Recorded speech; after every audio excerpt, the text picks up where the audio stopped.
Hello everyone, welcome to my video. আশা করছি সকলে ভালো আছেন। সিজনের শেষের দিকে একটি ফজলি আম পেয়ে গিয়েছি, অমনি আপনাদের সুন্দর একটি ভিডিও উপহার দিতে চলে এসেছি।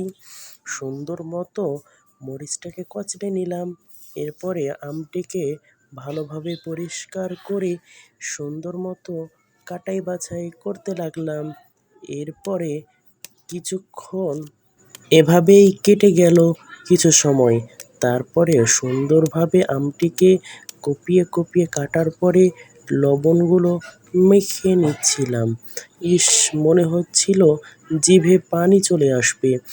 এরপরে লেবুটা একটু চিপে নিলাম, তাতে করে ফ্লেভারটা অনেক সুঘ্রাণ ছড়াচ্ছিল, অনেক মজার।